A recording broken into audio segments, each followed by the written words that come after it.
Ya. Listo, estamos. Buenas tardes, buenos días por allá. Estamos en una nueva sesión del Instituto Complutense de Estudios Jurídicos Críticos. Hoy tenemos con nosotros a la profesora Gina Chávez, profesora del Instituto de Altos Estudios Nacionales del Ecuador, de la Facultad Latinoamericana de Ciencias Sociales Flaxo, asesora de la constituyente, ¿verdad?, ecuatoriana, una persona especializada, entre otras cosas, en el tema que hoy vamos a tratar, de derechos de la naturaleza y, por mejor decir, de la reconfiguración que la subjetividad de la naturaleza introduce en el pensamiento constitucional. Sin más dilación, yo saludándola nuevamente y agradeciéndole mucho su presencia, pues le cedo la palabra a la profesora Gina Chávez. Bueno, muchas gracias. Buenas tardes, profesor Antonio de Cabo.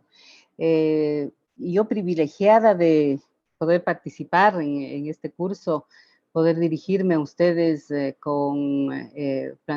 tratando de plantearles algunos criterios alrededor justamente de los derechos del medio ambiente y los derechos de la naturaleza.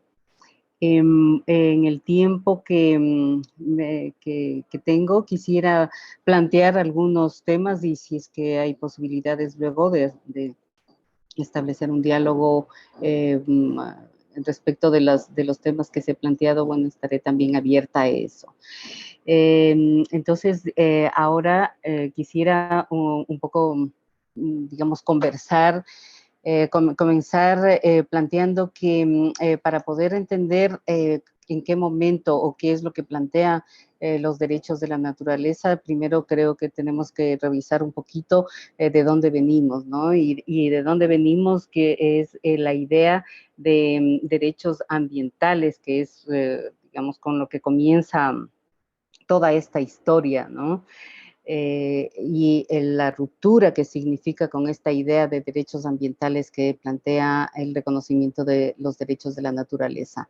En este sentido, quisiera partir recordando que la idea que nos hacemos o que tenemos nosotros en el Estado de Derecho, en el estado en el que vivimos, en el tipo de estado en el que vivimos, viene desde mucho más antes, ¿no? Viene desde la construcción de la idea de hombre mismo que tenemos y esa construcción de hombre, de ser humano, ese humanismo que se construye en el momento en que también se construye el Estado liberal de derecho, ¿no?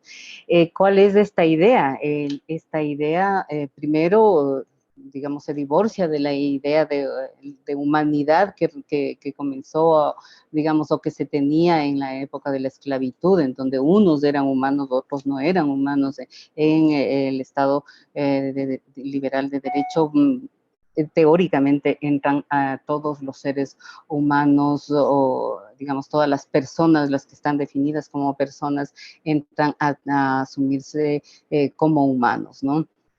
Y esto a lo largo del tiempo se va avanzando.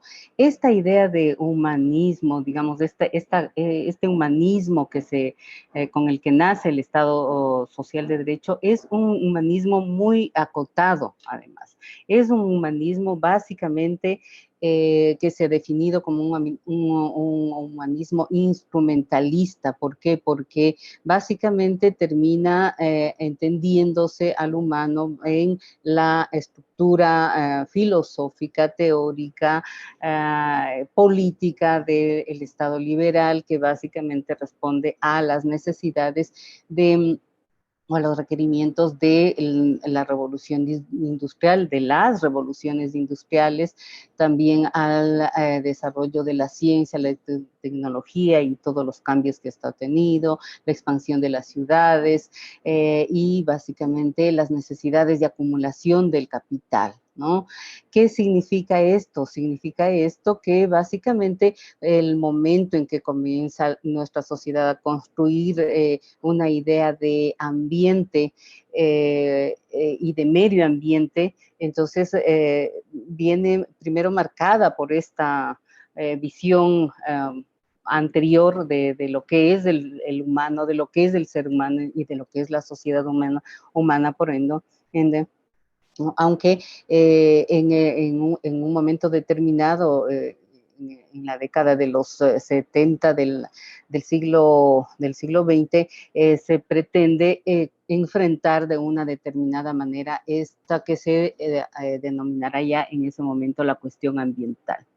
La cuestión ambiental surge, como todos sabemos, con la conferencia de Estocolmo, ¿no? Esa conferencia recoge muchos debates, muchas reflexiones que se venían teniendo desde antes, desde varios puntos de vista, que llamaban la atención respecto de problemas ambientales que estaban generando a su vez problemas a los seres humanos, ¿no?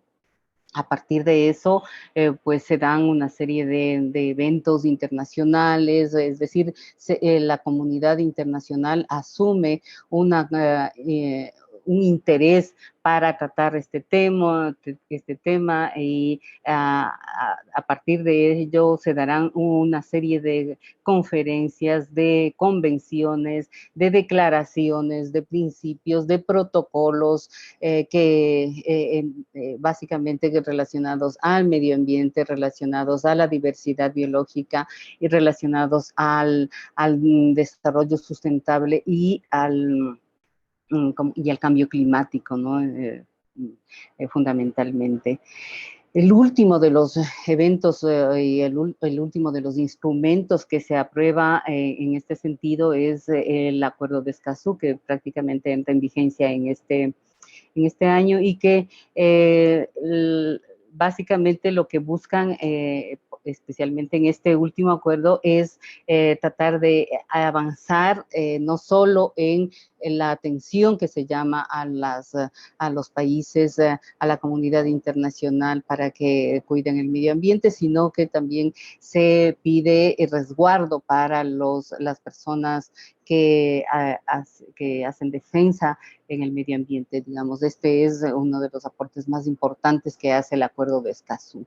Ahora bien, todo esto, digamos, todo este cuadro de compromisos internacionales, en primer lugar, en su momento, o desde el primer momento, crea un novedoso tándem entre el Estado y la sociedad civil respecto del cuidado del medio ambiente, ¿no? Y ahí vimos en las décadas posteriores a la cumbre de Estocolmo y básicamente a partir de la cumbre de Río en el 2000, en 1992, que se genera una proliferación de organismos no gubernamentales, de empresas o de organizaciones que se vinculan o se vuelcan a trabajar junto con el Estado o en defensa del medio ambiente. Se crea también una línea conservacionista muy fuerte de protección del medio ambiente y es, como digo, ese tándem entre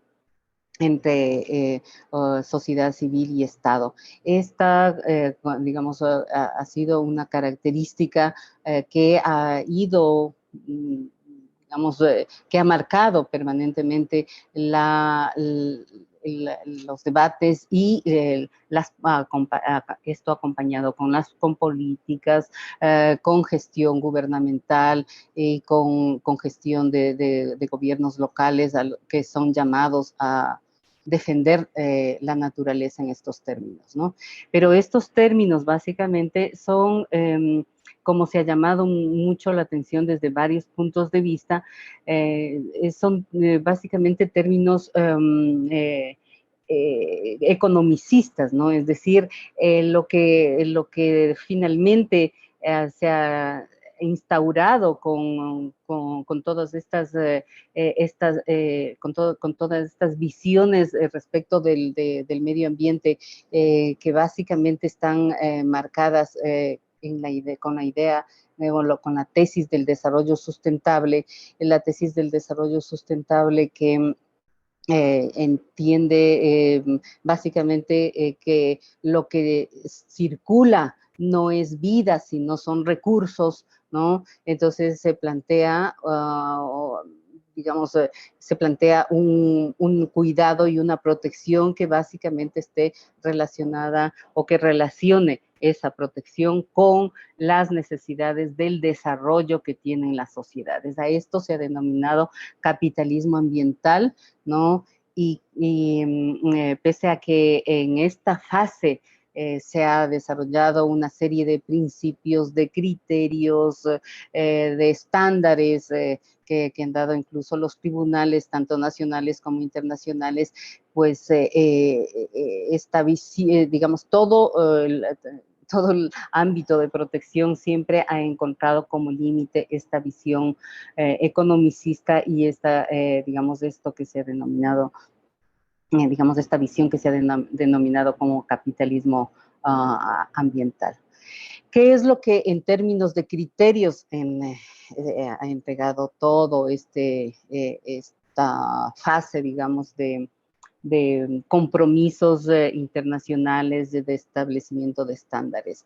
En esta fase básicamente hemos entendido o se ha planteado, por ejemplo, con mucha fuerza la idea de la finitud del ambiente, la idea de los límites del desarrollo, las necesidades de conjugar los requerimientos de las presentes y las futuras generaciones, el carácter global de los problemas ambientales.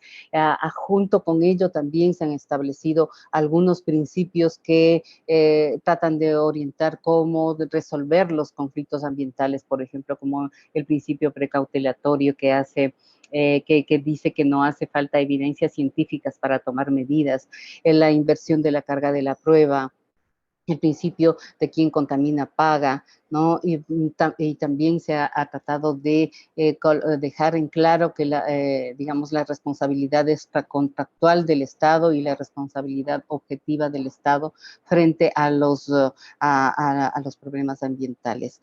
Otro tema también importante que en esta época quedó sentado es que a partir de la Convención de la Biodiversidad, por ejemplo, se reconoce por primera vez el valor en sí de la biodiversidad. Esto significará digamos, un tema muy importante porque precisamente el reconocimiento de los derechos de la naturaleza tiene que ver con el reconocimiento del valor en sí de la naturaleza, ¿no? Entonces, digo, en términos históricos es importante dejar sentado que es en la Convención de la Biodiversidad en donde se reconoce por primera vez algo que va más allá del ser humano, otorgándole el reconocimiento de valor en sí, ¿no?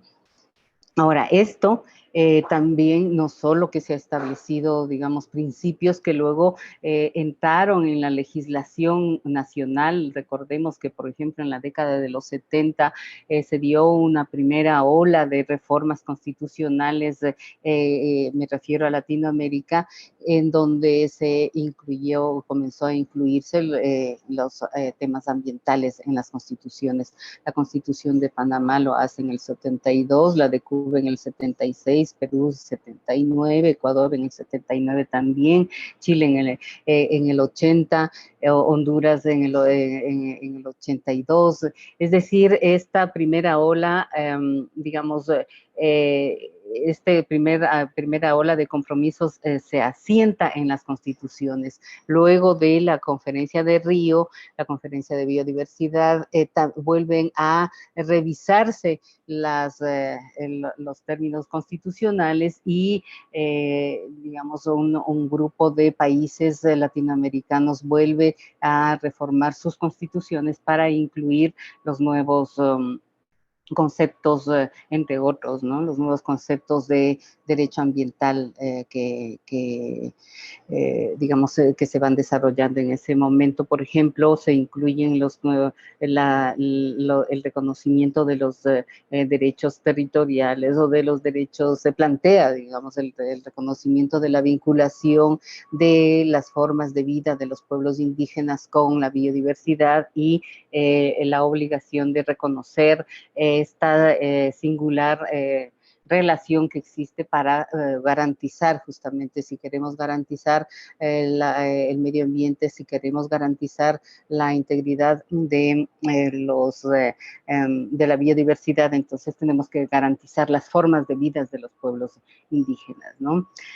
El tratamiento jurisprudencial que se ha hecho de estos temas ha diferido un poco o ha tenido matices, digamos, entre cómo ven, por ejemplo, tribunales europeos y cómo ven tribunales latinoamericanos el tema, ¿no?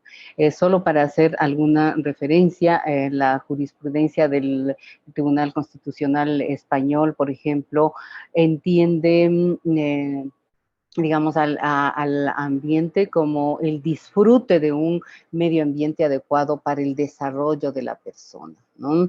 Entiende el medio ambiente como, digamos, el derecho al medio ambiente como un principio rector de la política económica y social, ¿no? Y básicamente para garantizar digamos, asuntos relacionados con el medio ambiente, lo que hace el TC es vincular el principio, digamos, vincular el medio ambiente o los derechos demandados respecto al medio ambiente con otros principios de corte civil, ¿no? Por ejemplo, el derecho a la vida, el derecho al honor, el derecho a la intimidad personal y familiar, o el derecho a la propia imagen. Hay que decir también que estas perspectivas que se fueron desarrollando tempranamente en el Tribunal Español sirvieron para que el Tribunal Europeo de Derechos Humanos adopte estas visiones, estas perspectivas de interpretación respecto de lo que es lo que son los derechos al medio ambiente y desarrolle su propia jurisprudencia, ¿no? Los tribunales o la Corte Interamericana de Derechos Humanos ha ido por otra vía en ese sentido. La jurisprudencia que tiene el tribunal, que va más básicamente, digamos que llega como a unas 16 causas en donde trabaja los temas de medio ambiente, lo que, digamos, busca básicamente reconocer el derecho al medio ambiente, pero a la par que reconoce el papel que juegan las comunidades, que juegan los seres humanos en el ámbito del medio ambiente, ¿no? Entonces, básicamente, la mayor cantidad de casos que se tiene están relacionados con demandas que inician desde los pueblos indígenas, que se plantean los pueblos indígenas, ¿no? Y aquí, por ejemplo, se reconoce estrechos vínculos entre la propiedad de la tierra, el valor espiritual, la cosmovisión indígena, con la defensa del medio ambiente. Se reconocen los vínculos existentes entonces entre territorio y recursos naturales, ¿no? Y también se reconoce la Corte en varias causas el derecho a la identidad que tienen los pueblos indígenas para manejar los recursos naturales y, digamos, en esa forma tradicional que tienen de manejar los recursos naturales, entiende la Corte que son compatibles con la defensa del medio ambiente. ¿Qué es lo que hace, digamos, bueno, la Corte además llega en el caso Lagos del Campo versus Perú, por ejemplo, llega a reconocer la justiciabilidad del artículo 26. Recordemos que el artículo 26 de la Convención Americana de Derechos Humanos tiene que ver con el establecimiento de derechos económicos, sociales, culturales y ambientales. La justiciabilidad, reconocer la justiciabilidad del artículo 26 quiere decir que los derechos que están demandados pueden ser ejercidos directamente. Entonces, como ven, las diferencias de las lecturas que se dan en Europa y en Latinoamérica y en América son distintas y van por otras vías, ¿no? La Corte Interamericana también estableció y además como que asienta mucho más claramente esta visión, esta perspectiva, esta lectura respecto al medio ambiente en la opinión consultiva 23-17, ¿no? Aquí básicamente, aparte de reconocer al medio ambiente como un derecho autónomo, reconoce la especial necesidad de resguardar las formas de vida que son compatibles con la protección del medio ambiente, ¿no? Ratifica las obligaciones de los estados de asumir una forma específica de protección del medio ambiente. Todo esto, digamos, ha sido desarrollado en el marco de esta comprensión del medio ambiente humano, ¿no?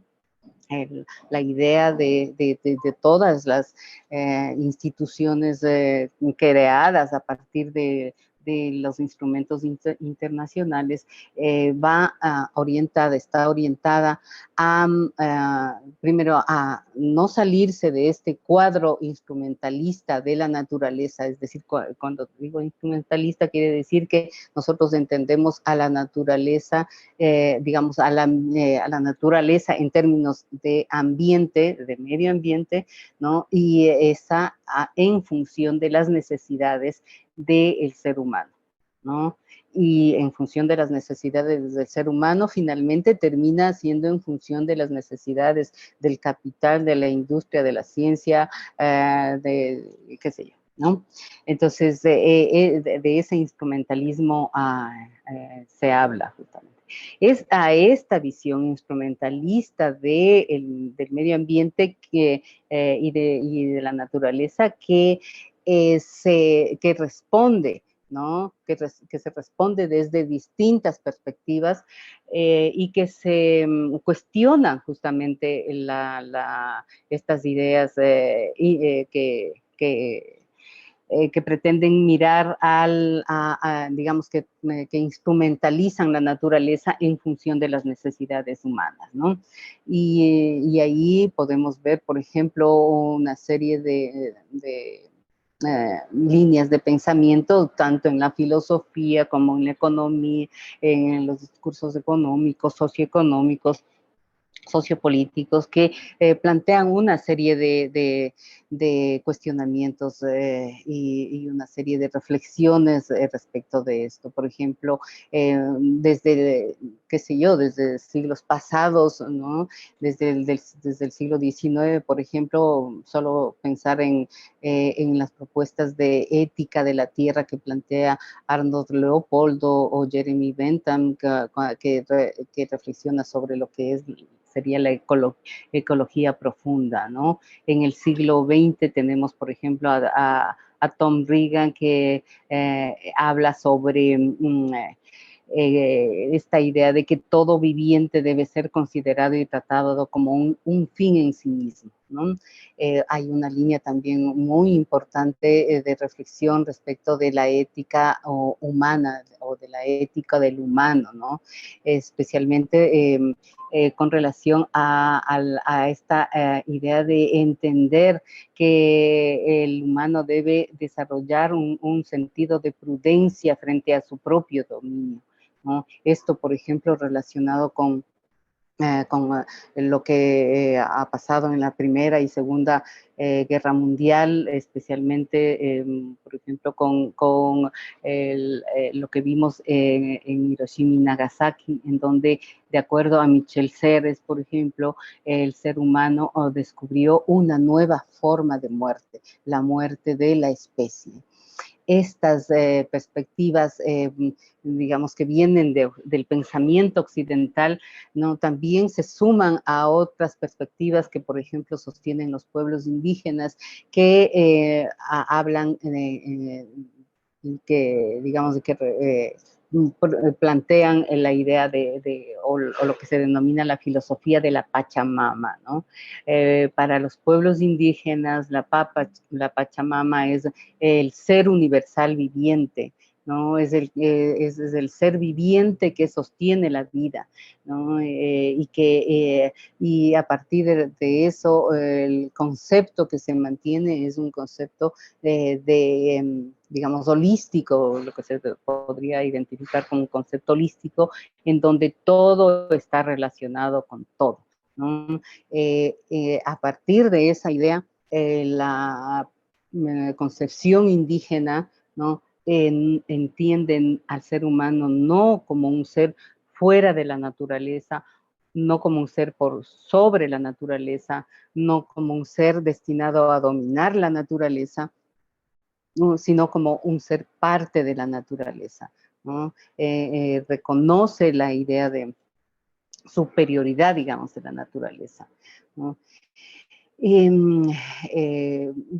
Digamos, la superioridad de la naturaleza en términos de totalidad, ¿no?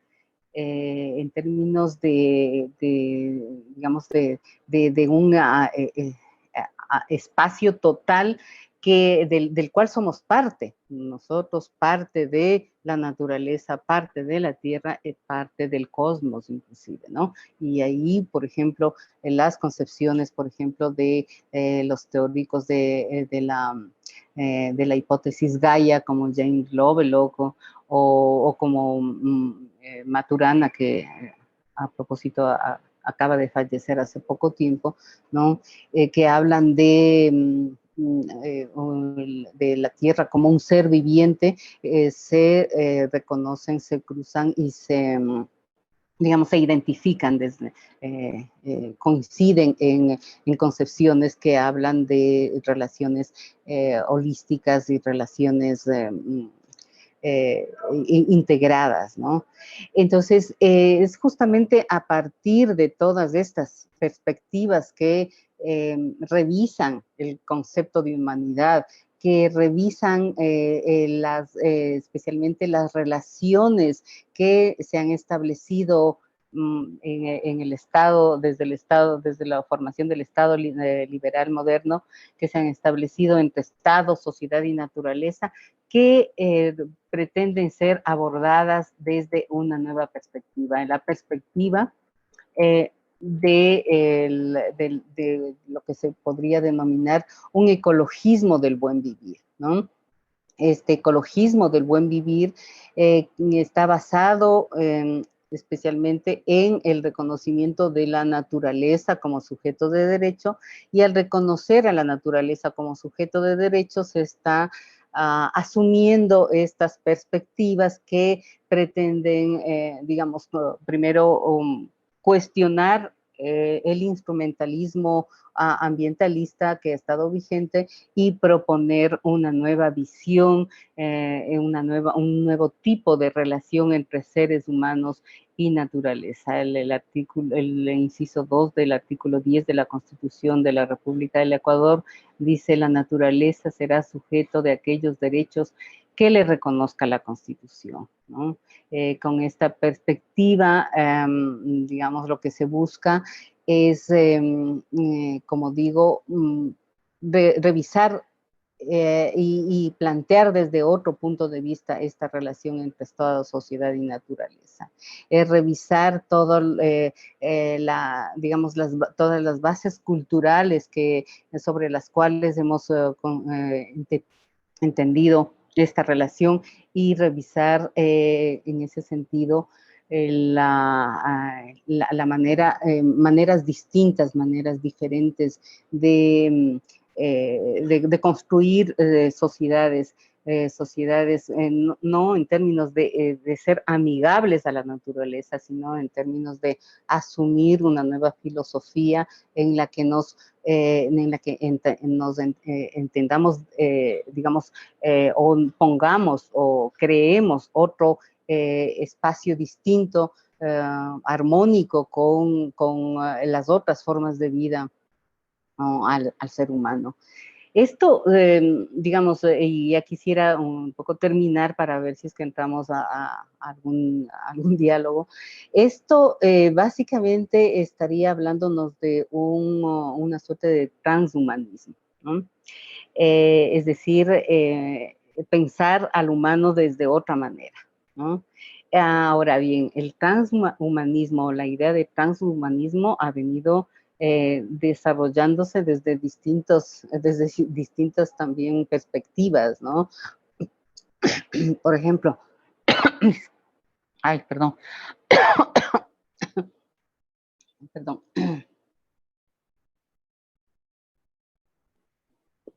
Por ejemplo, todo está, digamos, fruto del desarrollo de la ciencia y la tecnología, ¿no? La biotecnología está ofreciendo otras versiones de ser humano, versiones que ya no calzan en este ser humano que nosotros creemos, este ser humano además dotado de derechos que tienen que ser resguardados. Es decir, cómo digamos, estamos creando con esta idea de impulsar el desarrollo de la ciencia y la tecnología en el campo de la biología, estamos creando otro tipo de seres. Esto se está debatiendo para digamos, para saber qué tipo de efectos está provocando esto en los distintos campos del saber, entre ellos, por ejemplo, el derecho, ¿no? Otra línea de transhumanismo que se está desarrollando tiene que ver con toda esta exploración intergaláctica que estamos comenzando a hacer, ¿no? La idea de que el ser humano pueda conquistar al universo, ¿no? Que ya viene desde mucho tiempo atrás, está también creando otras ideas de humanismo. Entonces, lo que hace el reconocimiento de derechos de la naturaleza es, en cierto modo, competir con estas otras concepciones de naturaleza que, digamos, que de todas maneras, digamos, a la vez que cuestionan la idea tradicional de ser humano, también crea serias dificultades, ¿no? Por ejemplo, tener humanos robots, tener humanos con genes de otras especies de animales, o tener humanos digamos que traspasan las fronteras terrestres tienen que desarrollar otro tipo de sociabilidades y de intereses digamos, humanos a quienes exploran el universo, ¿no? Entonces, creo que lo que plantea, digamos, y para terminar, lo que plantea el reconocimiento de derechos de la naturaleza, entre otras cosas, es tratar de conjugar, digamos, el verbo naturizar desde un sentido distinto. Es decir, no humanizar todo lo que nos rodea, ¿no? En ello animales, en ello cosas, personas, espacios, etcétera, sino tratar de identificarnos con la naturaleza de la que somos parte, ¿no? Digamos, conjugar el verbo naturizar, ¿no? Es decir, de conjugar el verbo en el sentido de entendernos, no como dominadores, sino como parte de una naturaleza que nos cobija y que nos prepara para enfrentar en una vida entre otras vidas, entre todo el conjunto de expresiones vitales que existe en la naturaleza. Yo me quedaría ahí, Antonio, a ver si podemos conversar de algunas cosas que puedan ser de interés. Muchas gracias, profesora Chávez. Efectivamente, bueno, son muchos, ¿verdad?, los temas que se plantean aquí. Yo quería ofrecerle la posibilidad de que nos diera su opinión sobre lo siguiente, porque efectivamente, digamos que esta irrupción, ¿no?, de la naturaleza en el derecho positivo, ¿no?, que se verifica especialmente en las constituciones más recientes, ¿verdad? De Ecuador, de Bolivia. Pues efectivamente, por un lado, recoge, como muy bien nos ha explicado, posicionamientos filosóficos y científicos, digamos, de descentramiento del ser humano, de desentronización, ¿verdad?, digamos, del antropocentrismo en el que está basado la modernidad. Pero no podemos engañarnos que todos estos posicionamientos, tanto científicos como filosóficos, son muy minoritarios. Es decir, la opinión común de la gente es que el hombre es el dueño de la naturaleza y que es en fin, el centro de la naturaleza, y esa posición, digamos, que heredamos de la modernidad occidental y que se expresa éticamente en Kant, etcétera, pues es un poco el sentido común, ¿no? El hecho de que haya logrado ingresar al derecho una posición, digamos, que en Occidente es filosófica y científicamente muy sólida, pero muy minoritaria, tiene mucho que ver con la irrupción sociológica del pueblo indígena como actor jurídico, ¿no?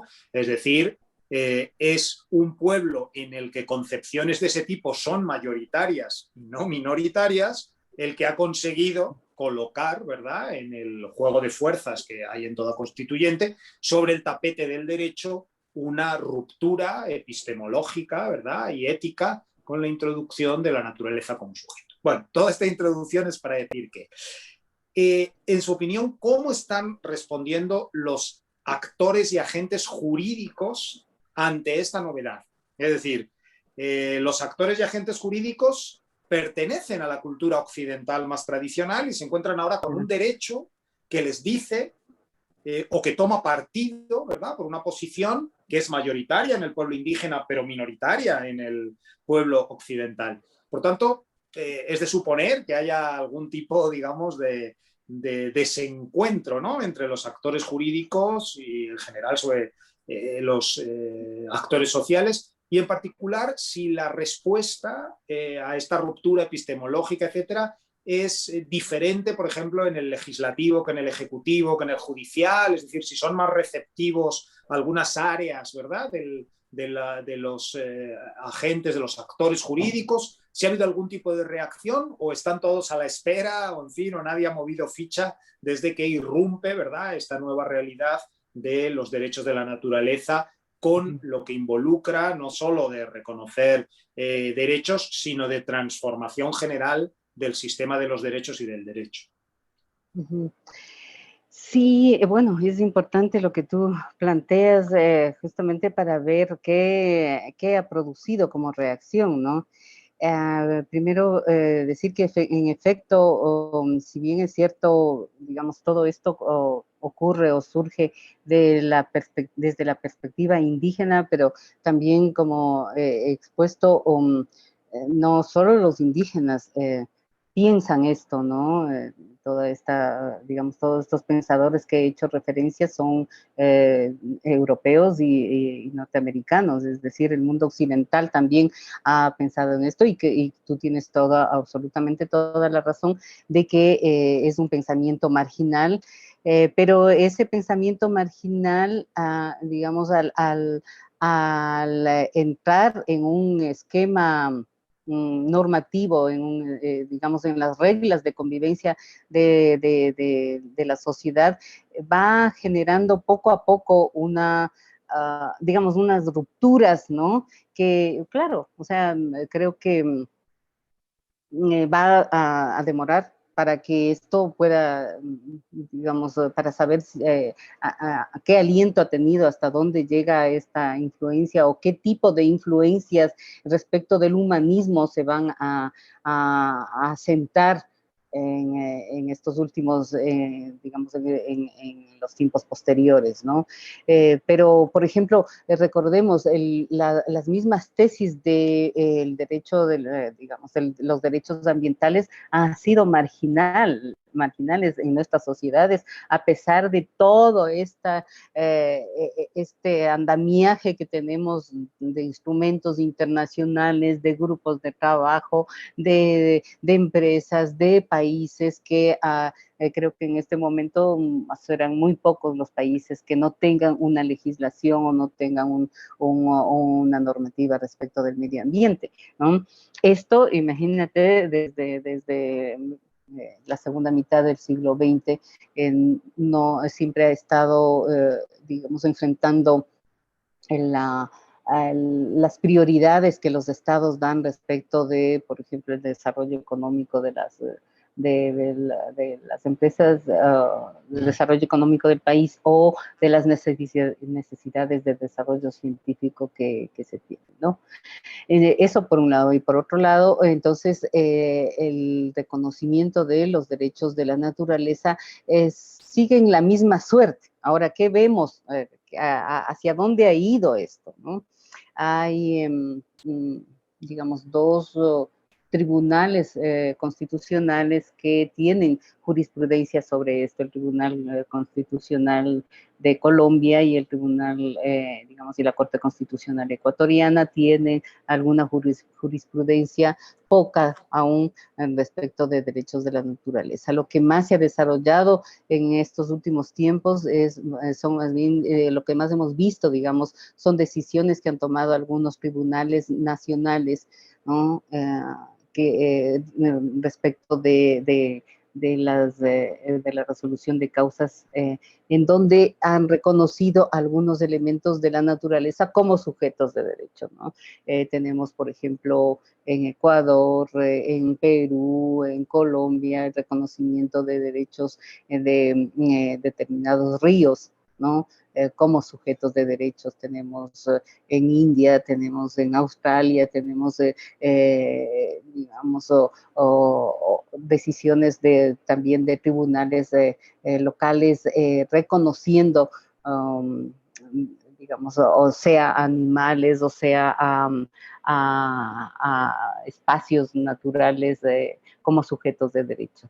Esto ha ido, digamos, si tú me preguntas cuál de las ramas del Estado han sido más sensibles a receptar este tipo de concepciones, te diría que hasta este momento es la rama judicial, ¿no?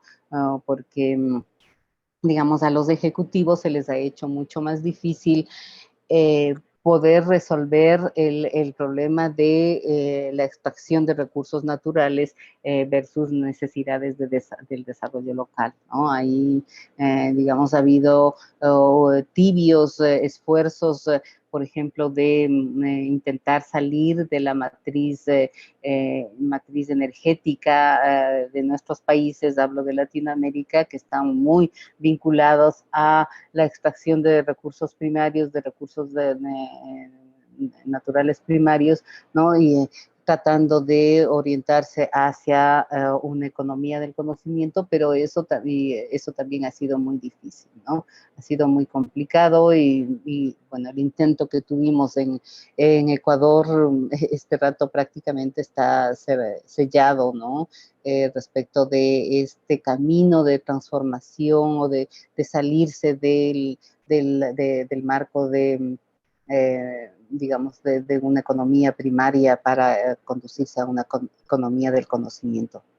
Y a nivel internacional, lo que tenemos es una iniciativa que en este momento está operando a nivel de Naciones Unidas, ¿no? En donde se creó un grupo de trabajo, digamos, un espacio de trabajo para construir una declaración universal de los derechos de la naturaleza. El grupo se llama Armonía con la Naturaleza y digamos, está generando una serie de eventos, de actos, de acciones que ponen a discusión entre los actores, entre los distintos actores de los distintos países, estos planteamientos para que, digamos, en el camino se llegue a declarar en un momento determinado, digamos, aceptar, a asumir una declaratoria de derechos de la naturaleza. Esto es,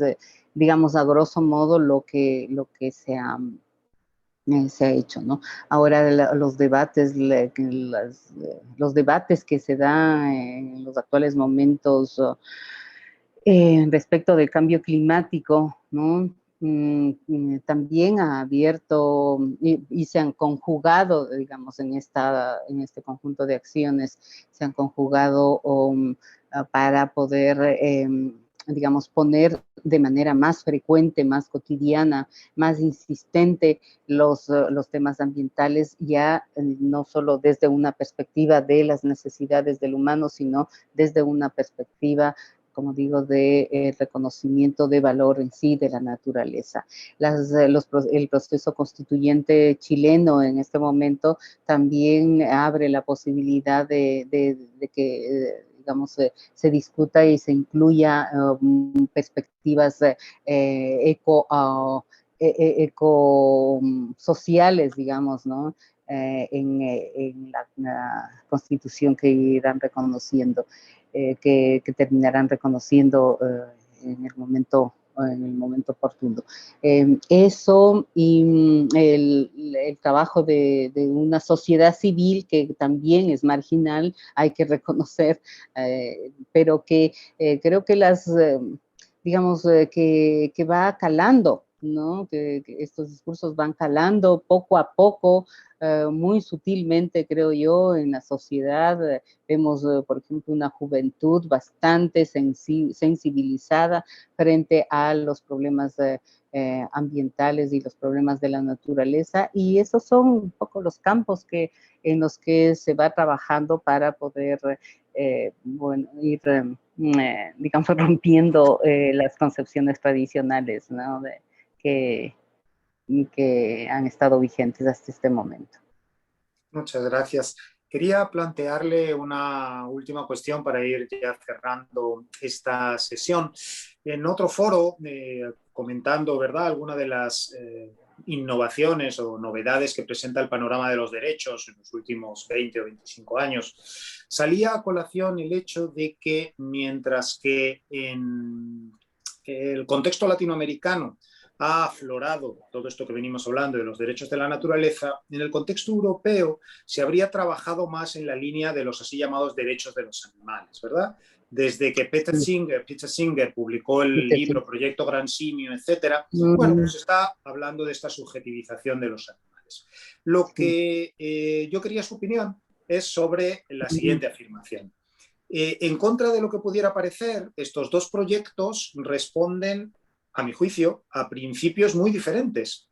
Porque mientras que el proyecto Gran Simio y en general los proyectos de derechos de los animales, lo que late tras de ellos es un intento de humanizar a los animales, en los derechos, en las constituciones latinoamericanas, lo que late es un intento de naturalizar a los hombres o de animalizar a los hombres. Por tanto, aunque puedan ser concurrentes, ¿verdad?, e incluso en sus métodos y hasta en sus fines, hasta cierto punto, la cuestión que planteábamos en este otro foro es hasta qué punto no responden en realidad a dos conceptos o a dos bases epistemológicas completamente diferentes, ¿no? Una que pretende incluir en el concepto hombre a una nueva categoría de sujetos, como en su momento se incluyó a la mujer, como en su momento se incluyó a los esclavos, etcétera, mientras que el otro proyecto lo que intenta es descentrar justamente la categoría de hombre y, digamos, fundirla o abrirla a una concepción diferente, naturalística o como queramos denominarla. No sé si comparte ese criterio, tiene alguna idea que aportarnos.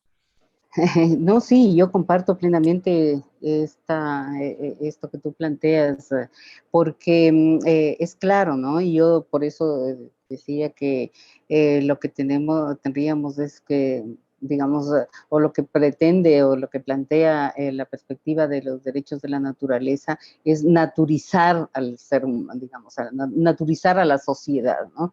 Y digo naturizar, es decir, porque entiendo ese como el verbo, ¿no?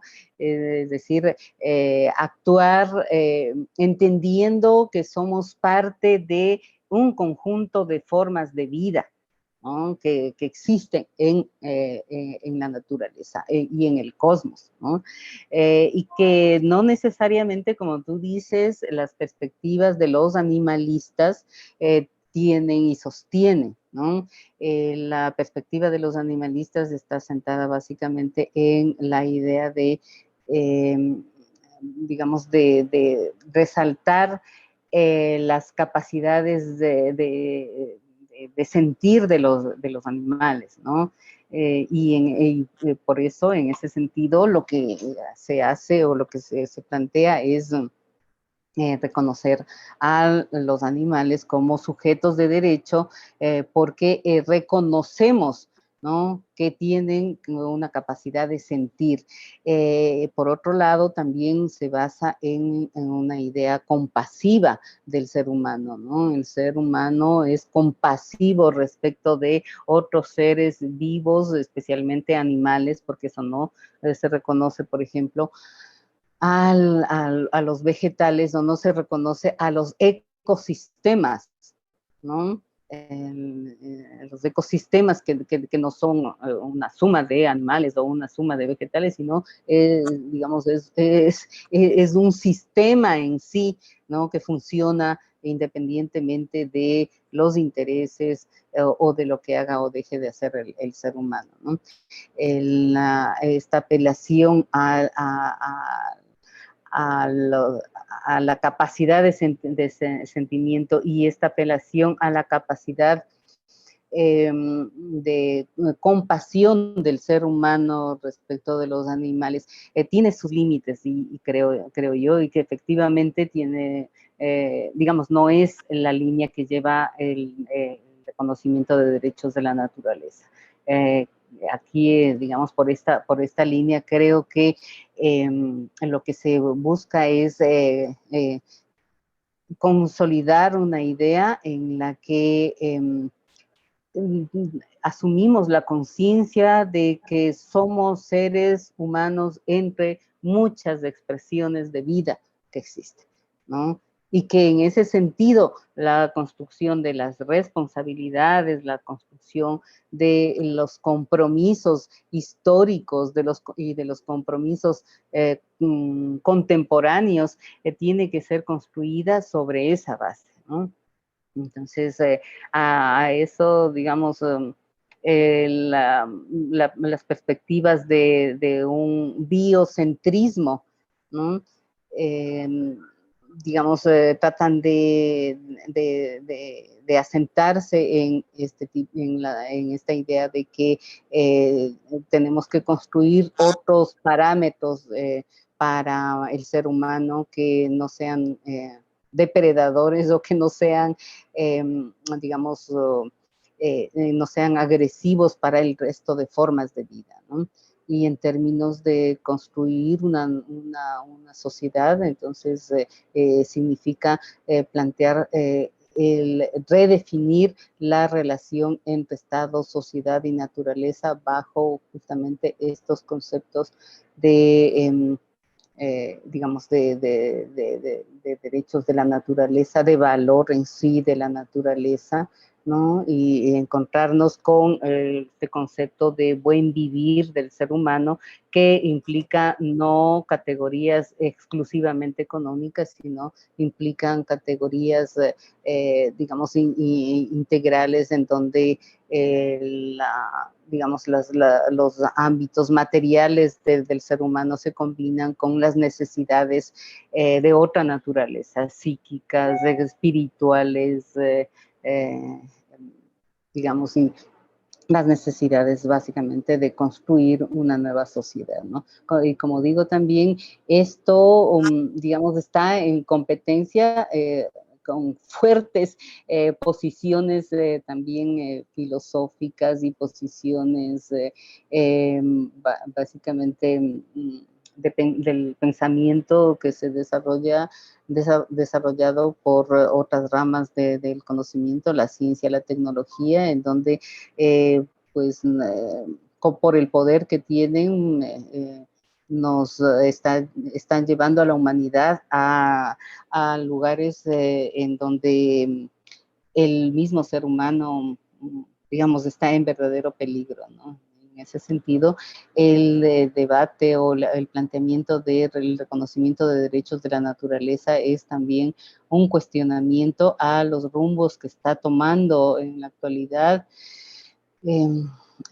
las sociedades y esta, digamos, esta supremacía desbordante, ¿no? Del ser humano, que ahora no solo se plantea conquistar y dominar la naturaleza de la Tierra, sino también la naturaleza del cosmos en este momento, ¿no? O por lo menos de nuestro sistema solar, ¿no? Pues muchísimas gracias, profesora Chávez, por sus palabras. Vamos a dar por terminada aquí a la sesión. Esperemos que la próxima ya pueda ser presencial y contemos directamente con su presencia, superados los problemas relacionados con la afectación de la salud. Y agradeciéndole una vez más e invitándole a que participe en todas nuestras actividades, pues vamos a dar por concluida esta sesión. Muchas gracias y hasta una próxima.